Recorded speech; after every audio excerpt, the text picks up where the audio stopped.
इसी के साथ अब एनआईए दफ्तर में हलचल काफी तेज हो जाएगी। सुबह से ही वहां पर पुख्ता इंतजाम जो है वो किए जा चुके थे और जिस सेल में जिस जेल में रखा जाएगा तो वो राणा को उस जेल की भी तैयारियां प्रमुख तौर पर की गई हैं। एनआईए का जो हेडक्वार्टर है 3 लेयर की सिक्योरिटी है वहां पर इस वक्त देखी जा रही। और उससे पहले की जो लगातार तस्वीरें सामने आ रही हैं बेहद महत्वपूर्ण है आज का दिन, क्योंकि हर किसी को इंतजार था आखिरकार कब मिलेगा इंसाफ, और वो वक्त अब आ चुका है। अब कार्रवाई का सिलसिला शुरू होगा। इतने लंबे वक्त का इंतजार था ये कि तहव्वुर राणा को आखिर कब लेकर आया जाएगा भारत और कब यहां पर तफ्तीश से सवाल पूछे जाएंगे। बेहद से बड़े नाम इसमें शामिल हैं। जो नाम सामने आएंगे उन पर भी कार्रवाई होगी और इंसाफ एक एक से बराबर हिसाब किया जाएगा। लश्कर तौयबा का तहव्वुर राणा एक्टिव मेंबर था और जो हेडली है डेविड कोलमैन हेडली, इसने साल 2002 और 2005 तक उसने लश्कर तौयबा के आतंकी कैंप को उसने वहां पर ज्वाइन किया था। उसके बाद वहां से फिर वो वापस लश्कर के कहने पर वो इंडिया आया था, वो भी फर्जी तरीके से एक प्लेसमेंट एजेंसी के जरिए, जिसे तहव्वुर राणा ने पूरी तरीके से मदद की थी। तहव्वुर राणा तो उसके बाद वो भारत में मुंबई में वहां पर रुका और मुंबई में 11 नवंबर से लेके करीब 21 नवंबर तक के बीच में वो वहां पर रुका था। और उसके बाद वहां से उसने तमाम मुंबई के उन टारगेट को रैकी किया था, उन टारगेट को जिनको 26/11 यानी कि 26 नवंबर से लेके 28 नवंबर के बीच तक जिन्हें टारगेट किया गया। उसके बाद तहव्वुर राणा के और कौन कौन से हैंडलर्स हैं, उनके कौन कौन सा स्लीपर सेल है जो अब तक एजेंसी के रडार से छुपा हुआ है, क्योंकि जिस तरीके से एनआईए की एक लंबी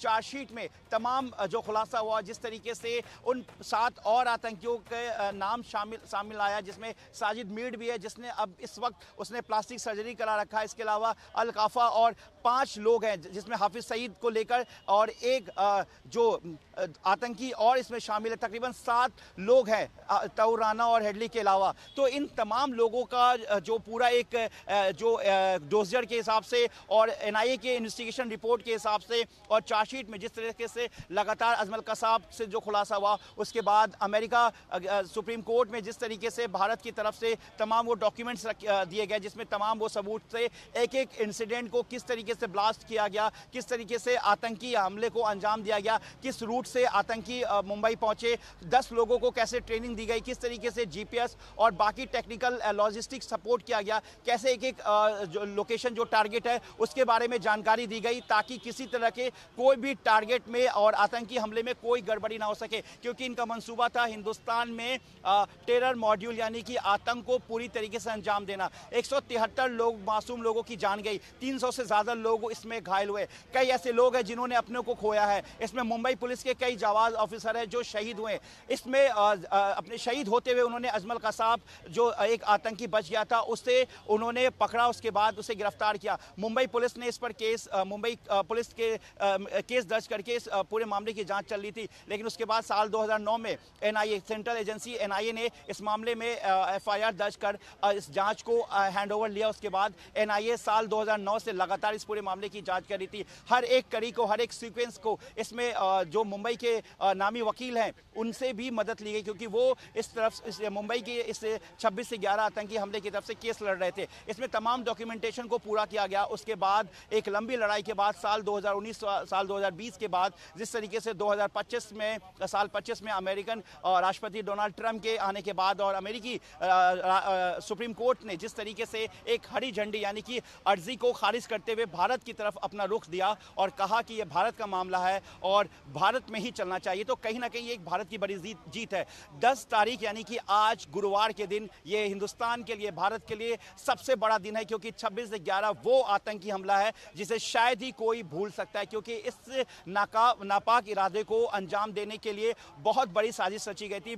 कैंप को ऑर्गेनाइज किया गया था। डेविड हेडली को पूरी तरीके से आतंकी ट्रेनिंग दी गई थी। और आपको बता दें कि इस बीच जो दिल्ली के पहाड़गंज यानी कि सेंट्रल डिस्ट्रिक्ट में एक होटल में भी डेविड जो कोलमैन हेडली है वो आके रुका था। उसके पासपोर्ट का जो खुलासा हुआ था और बाद में ये पता चला कि वो दोबारा भी आया था। लेकिन तहव्वुर राणा जिस तरीके से यहाँ से फरार होकर अमेरिका अमेरिका में गया और डेनमार्क के साल 2009 में डेनमार्क के एक अखबार के मामले में जब ये लोग टेरर मॉड्यूल को अंजाम देना चाह रहे थे, उसके बाद FBI की मदद से इनको पकड़ा गया। सेंट्रल एजेंसी NIA की शिकागो टेररिज्म स्क्वाड की टीम की बात करें या फिर हम FBI की बात करें या फिर वॉशिंगटन DC की बात करें, इन तमाम ऑर्गेनाइजेशंस की मदद से भारतीय एजेंसी सेंट्रल एजेंसी NIA को एक बड़ी मदद मिली है और तौर राना को लाने में कहीं ना कहीं इन तमाम अमेरिकन एजेंसीज की भी मदद मिली है। लेकिन सबसे बड़ी बात यह कि मैं आपको वो तस्वीर दिखाना चाहूँगा कि मेरे पीछे जो आप देख रहे हैं वायुसेना station Palam, air force station Palam, ये वो गेट है। कुछ देर बाद ये गेट खुलेगा और यहाँ से वो मुख्य साजिशकर्ता कॉन्स्पिरेटर निकलेगा जिसकी 16 साल से इंतज़ार था इंडियन गवर्नमेंट को और तमाम उन परिवारों को जो मुंबई में इस वक्त जो परिवार तौर राना के आने के खबर के बाद भारत सरकार से ये मांग कर रहे हैं कि उसे फांसी की सज़ा हो। लेकिन जो प्रोसेस है मैं आपको बता दूं कि जब तौर राना को यहाँ पर लेके आया जाएगा तो उसके बाद जो एक अमेरिकन जो एक उस फ्लाइट में जो अमेरिका के कुछ जो ऑफिसर्स होंगे वो उसे यहाँ सेंट्रल एजेंसी के हैंडओवर करेगी, जो एक लीगल प्रोसेस है। उसके बाद अरेस्ट मेमो और साथ में फिर तौर राना को ये बताया जाएगा कि आपको साल 2008 के टेरर मॉड्यूल यानी कि 26/11 मामले में दर्ज FIR में आपको गिरफ्तार किया जा रहा है। उसके बाद यहाँ से तौर राना को लेकर इस रूट से, देखिए मेरे पीछे जो मैं आपको रूट दिखाऊंगा, मेरे विजय अंकुश जो लगातार अंकुश शर्मा दिखा रहे हैं हमारे विजय, इस रूट से जो है जो तौर राना को लेके यहाँ से सीधा NIA हेडक्वार्टर ले जाया जाएगा। NIA हेडक्वार्टर के फर्स्ट फ्लोर के, माफ कीजिएगा, ग्राउंड फ्लोर के एक सेल में रखा जाएगा। जो सूत्रों से अभी तक जानकारी मिल रही है 4 लोगों की टीम बनाई गई इस पूरे पूछताछ के लिए।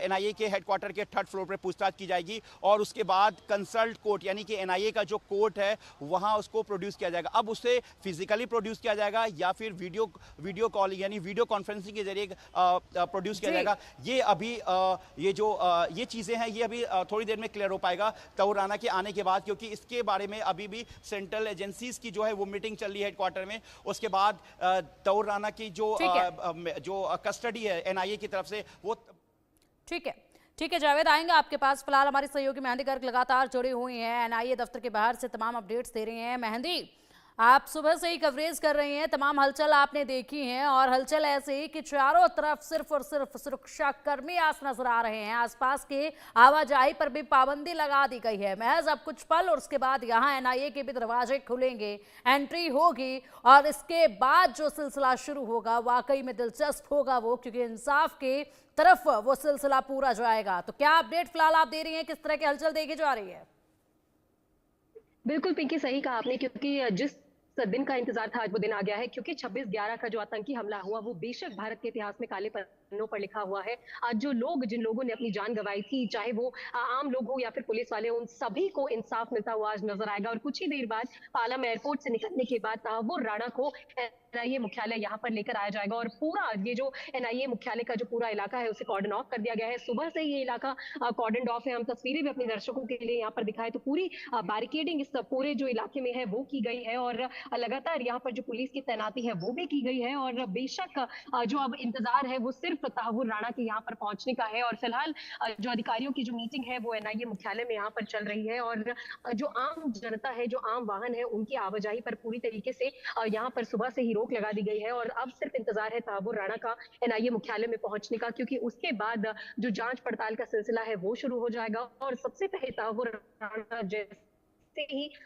NIA मुख्यालय मेडिकल टेस्ट उसका यहाँ पर कर और मेडिकल टेस्ट होने के बाद देखिए जो है वो कोर्ट के सामने तहव्वुर राणा की पेशी होगी और उसके बाद जो है वो कोर्ट से कस्टडी तहव्वुर राणा की मांगी जाएगी। और उसके बाद जब जांच पड़ताल शुरू होगी, जो क्वेश्चनिंग शुरू होगी, NIA के बहुत से सवाल हैं कि इस पूरे आतंकी हमले में किसकी साजिश थी, किस तरीके से इस पूरे आतंकी हमले को जो है वो अंजाम दिया गया, उसको लेकर NIA के बहुत से सवाल हैं। और फिलहाल NIA के मुख्यालय के अंदर अधिकारियों की बड़ी मीटिंग चल रही है और इस मीटिंग में लगातार ये विचार विमर्श किया जा रहा है कि जैसे ही तहव्वुर राणा यहाँ पर पहुंचेगा तो आगे की कार्रवाई कैसे की जाएगी। जैसे कि भी कहा कि पालम मुख्यालय जैसे ही तहव्वुर राणा पहुंचेगा तो वो होगा और भारत और कह सकते हैं कि पूरा देश जो है वो फैसला लगाकर बैठा हुआ है, टकटकी लगाकर बैठा हुआ है कि आगे की कार्रवाई किस तरीके से होगी, क्योंकि बेशक बहुत बड़ा दिन आज हम्म। भारत के लिए है और ये तभी संभव हो पाया जब प्रधानमंत्री नरेंद्र मोदी और राष्ट्रपति डोनाल्ड ट्रंप के साथ मुलाकात उन्होंने की, उनके साथ बातचीत की। उसके बाद ही तहव्वुर राणा ने जो एक वहां पर अपील भी की थी, उस अपील को रिजेक्ट कर दिया गया। उसके बाद अब तहव्वुर राणा जो है कह सकते हैं फाइनली भारत की धरती पर पहुंच चुका है और लोगों को इंसाफ आज मिलेगा। बहुत महत्वपूर्ण आज के लिए ये दिन होगा और पालम एयरपोर्ट से कुछ ही समय में या किसी भी वक्त तहव्वुर राणा को बुलेट प्रूफ गाड़ी में यहाँ पर लेकर आया जाएगा। स्वाट की टीम्स, दिल्ली पुलिस की टीम्स, जितने आर्मी पर्सनल है, सुरक्षा कर्मचारी हैं, ठीक वो है। सभी वहां पर तैनात है और उसके बाद एनआईए मुख्यालय पहुंचेंगे। जी बिल्कुल बिल्कुल मेहंदी, और ऐसे बहुत से सवाल हैं जिनके जवाब अभी आने बाकी हैं। स्लीपर सेल्स की जानकारी आने भी बाकी है, और कौन कौन से वो ठिकाने थे जिनकी रैकी की जानी थी, ये तमाम जो सवाल हैं। इसके अलावा और भी ज़्यादा ऐसे सवाल हैं जिनका बाहर आना मुश्किल है, लेकिन उनके जवाब है ज़रूरी है। ये सिलसिला शुरू होगा, इंतज़ार है बस कुछ और पल, उसके बाद देखना होगा कैसे यहाँ पर कार्रवाई जो है वो की जाएगी। सबसे बड़ा सवाल एक मन में ये भी है कि किस तरीके से अभी तहव्वुर राणा के मन में हलचल चल रही होगी, क्योंकि पहले जब वो आया था तो मंसूबों के साथ यहाँ इस धरती पर कदम रखे थे, लेकिन अब यहाँ पर कहीं ना कहीं रूह उसकी कांप रही होगी, मन में अजीब सी एक खलबली जो है वो मची होगी। इसको जानना भी बेहद जरूरी और दिलचस्प है। फिलहाल मेहंदी, आप नजर बनाए रखिएगा, अपडेट आपसे हम लेते रहेंगे। हमारे साथ हमारे खास मेहमान भी जुड़ चुके हैं जिनसे अधिक जानकारी हम हासिल करने की कोशिश करेंगे। विदेशी मामलों के जानकार अरविंद सिंह तेजावत जी हमारे साथ हैं। अरविंद जी, बहुत स्वागत है आपका इंडिया न्यूज पर। आज का दिन बेहद महत्वपूर्ण है, हालांकि लंबे अरसे के बाद ये दिन आया है जिसका सभी को इंतजार था, लेकिन आखिरकार ये दिन आ ही गया है। अब ऐसे में कहीं ना कहीं एक आगे की रोशनी नजर आती है, एक आगे की उम्मीद नजर आती है कि अगर तहव्वुर राणा को प्रत्यर्पण कर लाया जा सकता है तो और भी ऐसे गुनहगार हैं भारत के, उनका सिलसिला भी ऐसा ही देखा जा सकता है। ये एक उम्मीद जगी है हर उस इंसान के अंदर जिन्होंने अपनों को खोया है कहीं ना कहीं इन आतंकवादियों के जरिए। तो ऐसे में आप देखिए, आज का दिन बेहद महत्वपूर्ण है। महज कुछ ही देर में तहव्वुर राणा को एनआईए दफ्तर ले जाया जाएगा। किस तरीके से देख रहे हैं आप इस पूरी कार्रवाई को? ये वाकई पिंकी जी बहुत ही बड़ी सफलता है कूटनीतिक स्तर पर तहव्वुर राणा को लाने में हमें 16 बरस लग गए। यह 2008 की घटना है, उसके बाद में एक लंबा समय हो गया है। तो ऐसे अपराधियों को समय रहते हुए सजा मिलनी चाहिए, पर उसमें यह भारत के दबदबे को भी दर्शाता है, क्योंकि जो वर्ल्ड ऑर्डर है वह बहुत तेजी से बदल रहा है, भारत की अहमियत बढ़ रही है और दरअसल जो शीत युद्ध की मानसिकता थी उससे लोग बाहर निकल रहे हैं। तो जब 26/11 के जब हमले हुए थे, तब अमेरिका से जो हमें उम्मीद थी वह उम्मीद हमारी पूरी नहीं हो पाई, पर अब ऐसा लग रहा है कि नई विश्व परिस्थितियों को देखकर अमेरिका की तरफ से भी हमें सहयोग मिला है और उसका प्रत्यर्पण तुरंत ही कर दिया गया, बहुत अधिक समय नहीं लगाया गया। अब यह भारतीय न्यायिक प्रक्रिया के लिए एक चैलेंज है कि ऐसे अपराधियों को कोई बहुत ज्यादा रहम न दिखाकर उनको जल्दी से जल्दी उनका जो जगह होनी चाहिए फांसी का फंदा, वहां तक पहुंचाया जाए। तभी मुझे लगता है कि उन तमाम लोगों को न्याय मिलेगा जिन्होंने अपने भाई को खोया है, किसी ने अपने पिता को खोया है और बड़े तौर पर सबने अपनों को खोया है और वह भी बिना किसी वजह के। तो यह सारी है आतंकवाद का, मुझे लगता है यही जवाब हो सकता है। तो देखिए पिंकी जी, आने वाले समय में कुछ सुखद ही होना चाहिए।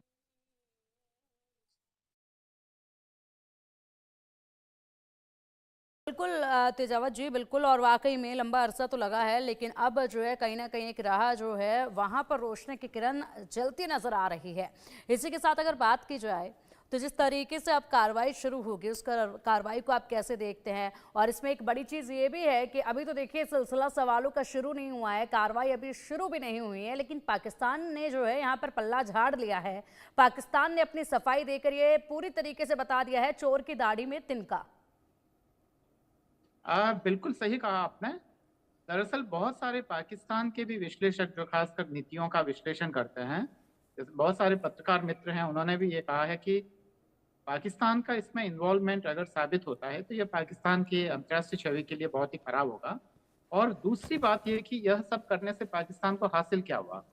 यहाँ की आम आवाम को मरवा के सीएआई करना क्या चाहती थी, आईएसआई, और वो करना क्या चाहती थी? वो ये साबित करना चाहती थी कि वह कितनी मजबूत एजेंसी है, बस केवल इतना ही ना।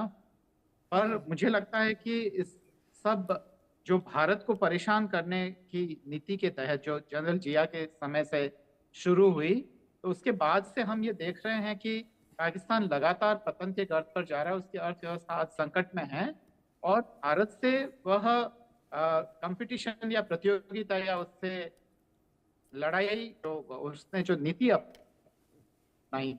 हम्म।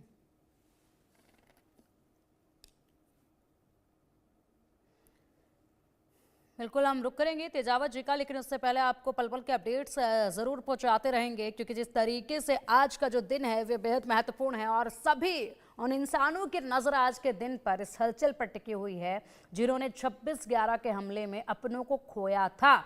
और आज ऐसे में जब अपनी सरजमी पर तहव्वुर राणा के कदम पड़ते देख रहे हैं तो उनके मन में ये आस जग रही है कि अब यहाँ पर इंसाफ होगा और सज़ा यहाँ तहव्वुर राणा को दी जाएगी और बहुत से खुलासे होंगे और उन लोगों तक भी हाथ पहुँचेंगे कानून के और सरकार के जो लोग इसमें शामिल थे, और चाहे वो कहीं पर भी आज छिपे बैठे हो उनका प्रत्यर्पण भी किया जाएगा, उनको भी खींचकर जो है वो भारत की सरजमी पर लाया जाएगा। इसी उम्मीद में है तमाम वो लोग जिन्होंने अपनों को खोया था उस हादसे में, उस ब्लास्ट में। और उसके बाद ये जो तमाम हलचल आप देख रहे हैं, ये हलचल एक जीत है, एक बड़ी जीत है भारत की, एक भारत की कूटनीति की जीत है, केंद्र सरकार की जीत है, तमाम जांच एजेंसियों की ये जीत जो है वो मानी जाएगी।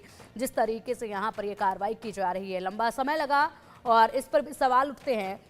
जिस तरीके से वहां पर तहव्वुर राणा यूएस की जेल में बंद थे, जिस तरीके से वहां पर कार्रवाई की जा रही थी, ऐसे में सवाल ये भी उठते हैं कि क्यों ना ऐसी रणनीति बनाई जाए, क्यों ना इस तरीके से कुछ डेवलपमेंट्स हों कंट्रीज के बीच में, जिसके चलते ऐसे जो मुख्य साजिशकर्ता होते हैं, ऐसे जो आतंकवादी होते हैं, उनको सजा मिलने में देरी ना हो।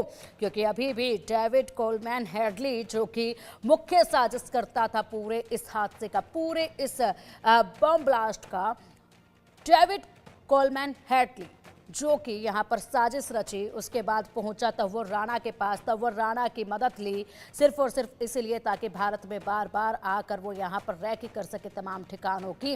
अब देखिए ये एक वीडियो, इस वीडियो को आप ध्यान से देखिएगा ज़रा। ये एक पहला वीडियो 2000 पुराना वीडियो है, ये 2009 का मालूम पड़ता है और 2009 का ये वीडियो मालूम पड़ता है। और इसी के साथ इस वीडियो में आप देखिए ये हलचल, आप देखिए दूसरों को तकलीफ देकर खुद तिल तिल की ज़िंदगी की जीते हैं, उसके बाद भी मंसूबे ऐसे इनके लगातार बनते रहते हैं और ऐसे आतंकवादियों को जल्द सजा मिले, इसके लिए विदेश नीतियों पर काम होना बेहद ज़रूरी है।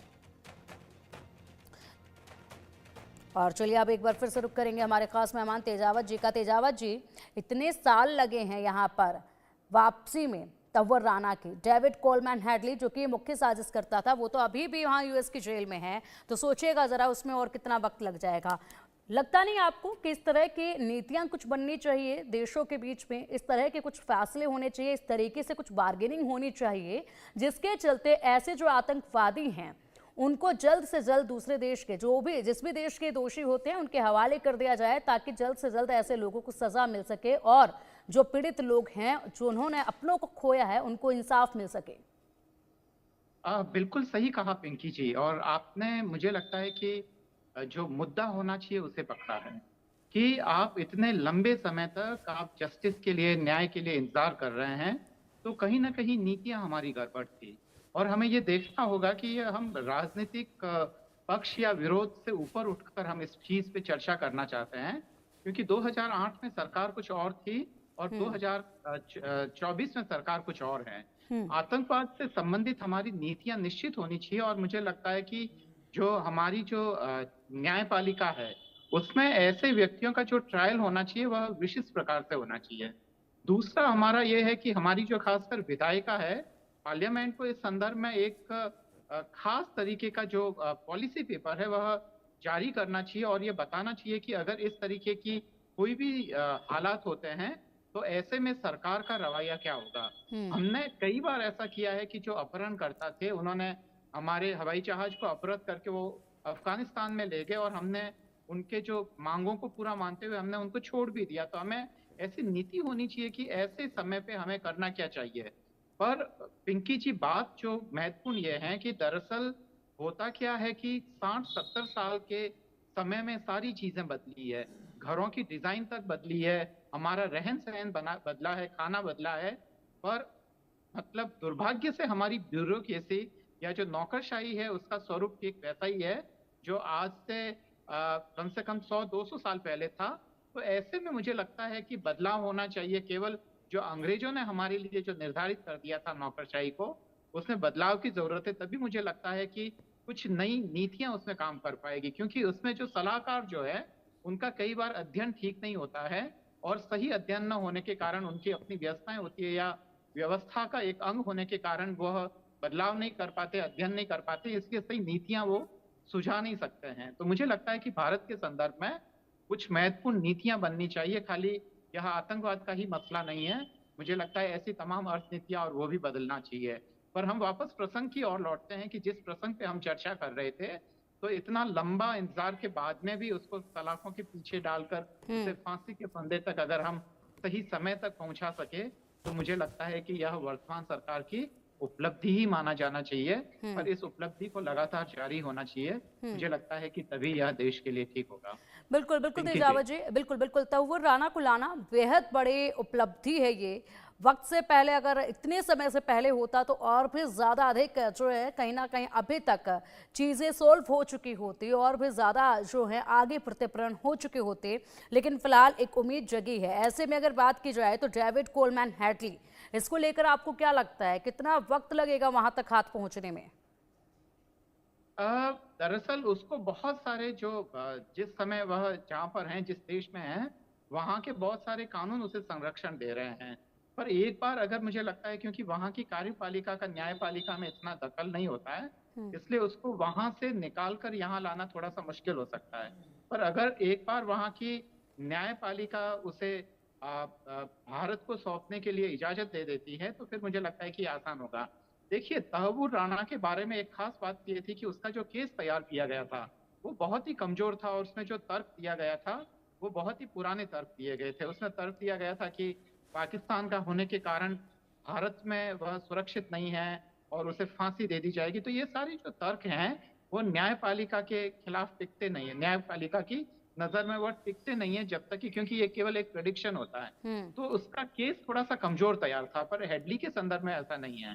तो वहां पे ये है कि ऐसे में मुझे लगता है कि हमारे खासकर जो न्यायवेत्ता है, और उनको वहां के जो खासकर अमेरिकन न्यायवेत्ता है, उनके साथ एक खास तरीके का संयोग या साझा दृष्टि से उनको काम करके उन्हें वहां के न्यायपालिका से वहां मुक्त करा के उसको भारतीय न्याय क्षेत्र के अंतर्गत लाना चाहिए। मुझे लगता है कि तभी भारतीय संदर्भों में उसकी जांच ठीक से हो पाएगी, और यह देखा जा पाएगा कि इसमें किन किन देशों का हाथ था, उन देशों में किन किन लोगों का हाथ था, और उन देशों की कौन कौन सी एजेंसीज का हाथ था।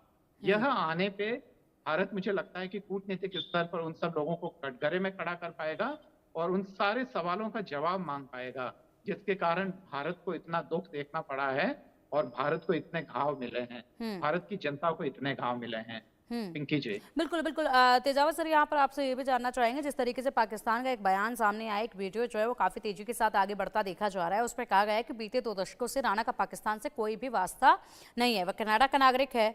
तब वो राणा ने पिछले 2 दशकों में अपने पाकिस्तानी दस्तावेजों का नवीनीकरण नहीं कराया है। उसकी कनाडाई राष्ट्रीयता बहुत स्पष्ट है। लेकिन यहाँ पर पाकिस्तान ये भूल रहा है कि तंवर राणा का पाकिस्तान के आर्मी में कितना मेन रोल था, पाकिस्तान में कितना अहम किरदार था। उसके बाद ही तो वो कनाडा गए थे, लेकिन वो कह रहे हैं कि 2 दशकों से उनका यहाँ से कोई मतलब ही नहीं है, कोई नाता ही नहीं है। इसको किस तरीके से देखते हैं आप? अब मुझे लगता है कि हमारे यहाँ पर एक कहावत है कि चोर की दाढ़ी में तिनका। अभी तक जांच शुरू नहीं की है हमारी एजेंसियों ने, अभी तक उससे सवालात नहीं किए हैं। उससे पहले ही पाकिस्तान अगर इस तरीके की बात कर रहा है, तो कहीं ना कहीं ऐसा लग रहा है कि उसके अंदर खास प्रकार का डर है। क्या फर्क पड़ता है कि वो पाकिस्तान का नागरिक है या नहीं है, पर प्रश्न यह है कि वह पाकिस्तान से उसका संबंध है और पाकिस्तान की एजेंसियों से उतना कितना संबंध है, वो कितना मिलता था, यह तो सब जांच में ही पता चलेगा। और जांच के बाद में जो हम पूछेंगे कोई सवालात, तो उसका जवाब देना मुझे लगता है कि ठीक है। पर इस तरीके की बयानबाजी से ऐसा लगता है कि पाकिस्तान पहले से ही डिनायल मोड में है, और मुझे लगता है कि उसने इतिहास से सीखा नहीं है। इसके साथ में एक बात ये जोड़ देना चाहता हूं कि अगर पाकिस्तान ने खुद को और हमें युद्धों में नहीं फंसाया होता, तो यह दक्षिण एशिया आज दुनिया का सबसे ताकतवर देश होता, यहाँ तक कि चीन भी उसका मुकाबला नहीं कर पाता। तो पाकिस्तान के जो खासकर लीडरान हैं, उन्होंने इतनी बड़ी गलती की है कि उन्होंने लगातार भारत से 3-3, 4-4 लड़ाइयाँ लड़ी हैं। और एक बार लड़ाई लड़ने का मतलब ये ठीक होता है, है कि आप ठीक है। तेजावत जी आएंगे आपके पास। फिलहाल एक्सक्लूसिव तस्वीरें सामने आ रही हैं। ये तस्वीरें देखिएगा जरा, ये तस्वीरें बेहद महत्वपूर्ण हैं। हलचल जिस तरीके से आज तेजी के साथ देखी जा रही है, ये हलचल जो कि पूरे 17 सालों के इंतजार के बाद आज देखी जा रही है, क्योंकि तंवर राणा जो कि 26/11 का मुख्य साजिशकर्ताओं में से एक है, उसको आज भारत लेकर आए हैं। और इसी के साथ NIA कि जो गिरफ्तारी की जो पूरी प्रक्रिया है वो शुरू हो चुकी थी। NIA हेडक्वार्टर ले जाया जाएगा, जिसको पूरी तरीके से 3 लेयर की सिक्योरिटी से घेरा हुआ है। परिंदा भी पर वहाँ नहीं मार सकता है। उसके बाद वहीं पर डॉक्टर्स की टीम जो है वो मौजूद रहेगी, जो कि तंवर राणा का वहाँ पर चेकअप किया जाएगा। और उसके बाद यहाँ आगे सिलसिला शुरू होगा। अब चलिए पालम एयरपोर्ट का रुख करेंगे, जहाँ पर हमारे सहयोगी जावेद लगातार बने हुए हैं। जावेद, पल पल का अपडेट आप दे रहे हैं पालम एयरपोर्ट से। फिलहाल क्या कुछ वहाँ पर देखा जा रहा है? जी देखिए, अभी जो जानकारी मिली कि तंवर राणा को भारत लाया जा चुका है और उसे एयरपोर्ट उसकी जो US की जो स्पेशल फ्लाइट थी जिससे तंवर राणा को लाना था वो लैंड कर चुकी, जो अभी तक जानकारी मिल रही है। अब कुछ ही देर में तंवर राणा को लेकर जो जानकारी मिली कि वो NIA की दफ्तर पहुंचा जा सकता है, लेकिन जो जानकारी मिली अभी तक, लेकिन अभी क्या उसे एयरपोर्ट के टर्मिनल 3 से या फिर पालम के इस गेट से निकाला जाएगा, यह भी साफ नहीं हो पाया। लेकिन जो जानकारी अभी तक ये मिल रही है कि तंवर राणा भारत लाया जा चुका है, जो अभी तक की जानकारी के मुताबिक। और अब जिस तरीके से तंवर राणा को करीब 16 साल बाद 26/11 के आतंकी हमले में मुख्य साजिशकर्ता के तौर पर उस पर आरोप है, उसने किस तरीके से रैकी किया, कैसे अपने टारगेट रैकी को उसने कंप्लीट किया, किस तरीके से आतंकियों को लॉजिस्टिक और बाकी चीज़ें सपोर्ट की गई, समुद्र के रास्ते किस तरीके से आतंकी आए और उन्होंने यहाँ पर मुंबई के 3 से 4 लोकेशन पर उन्होंने आतंकी हमले को अंजाम दिया। उसमें से एक अजमल कसाब को गिरफ्तार किया गया और उसके बाद से जो खुलासा हुआ, उस खुलासे के बाद से ये साफ हो गया कि पाकिस्तान की किस तरह से नापाक इरादे भारत देश के लिए है और किस तरीके से पाकिस्तान की खुफिया एजेंसी जो है वो इंटर सर्विस इंटेलिजेंस वो और लश्कर तौयबा जो कि आतंकी संगठन, इसके अलावा हुती, किस तरीके से मिलकर एक बहुत बड़ी साजिश को उन्होंने तैयार किया था, जिसमें लश्कर तौयबा के चीफ हाफिज सईद का मुख्य रोल है। इसके अलावा कुछ और बड़े आतंकी हैं जो इस वक्त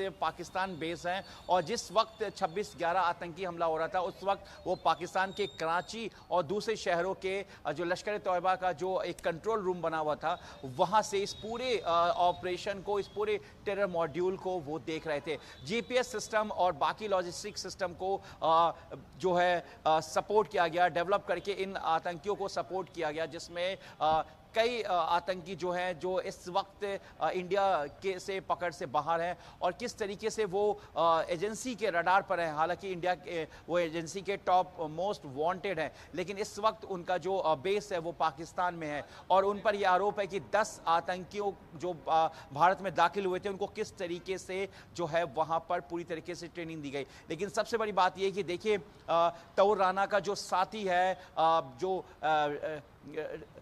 हेडली, वो किस तरीके से जो आतंकी कैंप में उसने जाकर वहाँ पे कैंप में बाकायदा ट्रेनिंग ली लश्कर तौयबा के और उसके बाद एक बार नहीं वो कई बार कैंप में गया। इसके अलावा वो लश्कर तौयबा के ही आदेश पर यानी कि ऑर्डर पर वो भारत भी आया और उसने कई जगह पर रैकी की। इस बात का खुलासा इस तरह से भी होता है कि दिल्ली के सेंट्रल डिस्ट्रिक्ट के पहाड़गंज इलाके में उसके पासपोर्ट की कॉपी मिली थी, जिसमें ये इससे साफ होता है कि जो डेविड कॉलमैन हेडली है वो